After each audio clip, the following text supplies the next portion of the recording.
Salut à tous, aujourd'hui on va parler de la réforme des collectivités territoriales et surtout de l'objectif affiché par le gouvernement et Macron d'assécher les communes, de les faire crever quoi, clairement.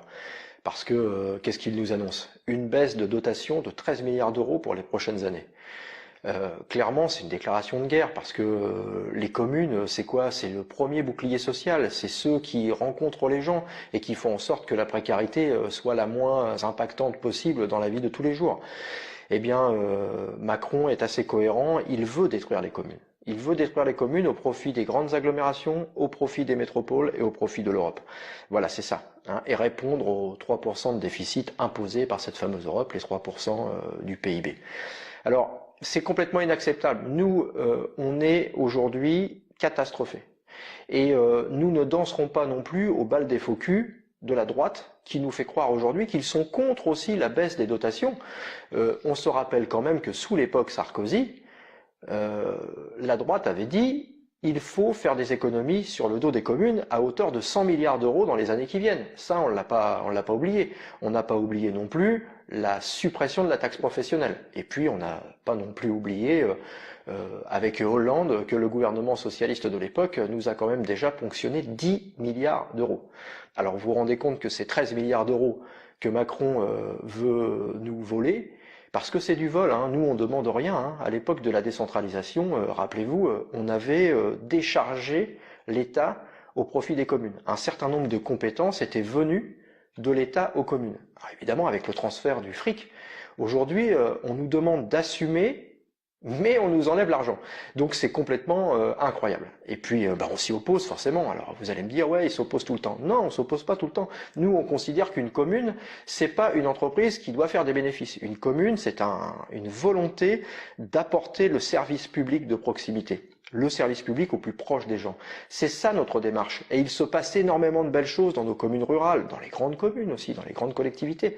Alors aujourd'hui, au profit de quoi on va les faire disparaître? Eh bien, au profit du fric, au profit de la banque et au profit de l'Europe. Donc c'est inacceptable. Dans le même temps, on peut se dire que Macron est quand même cohérent, parce que il a deux grands axes de travail politique.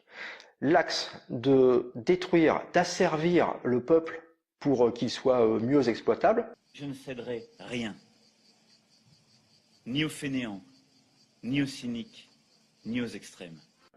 Dixit, la loi du travail XXL, enfin la loi qu'on dit du travail, mais qui n'en est pas une, hein, qui va détruire complètement les droits des travailleurs et des salariés. Il y en a certains, au lieu de le bordel, il ferait mieux d'aller regarder s'ils peuvent pas avoir des postes à pas, parce qu'il y en a qui ont les qualifications pour le faire. Hein. La baisse des APL, qui va faire extrêmement de mal, notamment pour nos jeunes étudiants, hein, qui vont devoir raboter leur budget de 5 € par mois. Ça peut paraître très peu, mais pour un étudiant, je peux vous assurer que c'est beaucoup. C'est l'augmentation de la CSG pour nos retraités. Hein. Les retraités dits favorisés de Macron, c'est une retraite à 1 200 €. Eh bien, on lui enlèvera à ce pauvre retraité 1,7% de CSG sur sa retraite. Voilà, donc ça c'est le premier axe. Le deuxième axe, c'est la disparition, comme je le disais, des collectivités territoriales. Donc c'est inacceptable. On est en train de vendre tout le service public, on est en train de vendre des pans entiers de conquis sociaux, et ça on ne peut pas l'accepter. Alors c'est 13 milliards d'euros, mais on oublie de dire aussi que la stratégie de Macron, c'est de dire aux gens, vous savez, vous n'allez plus payer de taxes d'habitation. Très bien, mais ne vous l'aurez pas, hein. Les 80% qui vont bénéficier de l'exonération de la taxe d'habitation, ça va être compensé par une autre taxe. Vous verrez, on en reparlera. Cela étant, la taxe d'habitation, ça représente 22 milliards d'euros pour les collectivités territoriales. Non compensées, parce qu'il ne faut pas se leurrer, quand on nous enlève de l'argent, on nous explique des compensations, jamais on ne les compense. Eh bien, c'est demain moins de crèches, moins de maisons de retraite, moins de services publics pour les gens. C'est ça que Macron veut faire. Il veut privatiser les communes, il veut les faire disparaître. Macron a fait un choix politique plutôt qu'économique. Il privilégie le bouclier fiscal pour ses amis les riches. 3 milliards d'euros pour les banquiers, pour les gros bourgeois, pour les gros chefs d'entreprise qui préfèrent aller dans les bulles financières plutôt que de réinvestir dans leurs moyens de production. Tous ces gens-là qui payent l'impôt sur la fortune, eh bien demain ils n'en paieront plus. Ça, c'est l'orientation Macron. Et puis, il préfère donc ce bouclier fiscal pour ses amis au bouclier social du peuple. Et nous, il est en train de nous faire crever. Eh bien, il faut se battre et il faut réagir, les amis. Vous voyez, dans mon coin, j'ai une perception, par exemple, la perception de Pont de l'Arche dans l'Eure, qui va fermer ses portes le 31 décembre prochain.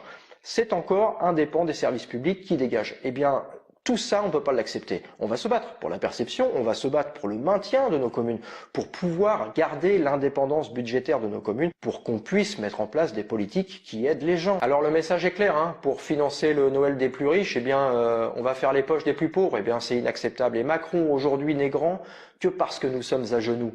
Alors il est temps, mes amis, de se mettre en résistance, de se lever tous ensemble, maires, élus, citoyens, mouvements associatifs, pour qu'on explique pourquoi on est contre toute cette organisation politique qui va faire extrêmement mal, qui va précariser toute la vie entière et qui va surtout éloigner les services publics de la population. Alors moi je dis avec mes amis à Macron, à ses sbires, faites attention parce que la colère grogne et croyez-moi, je pense que ça va changer dans les mois et les années qui viennent. Parce qu'il n'est pas question, nous, les maires des collectivités territoriales, de se faire tondre la laine sur le dos. Alors on se lève tous ensemble. À bientôt.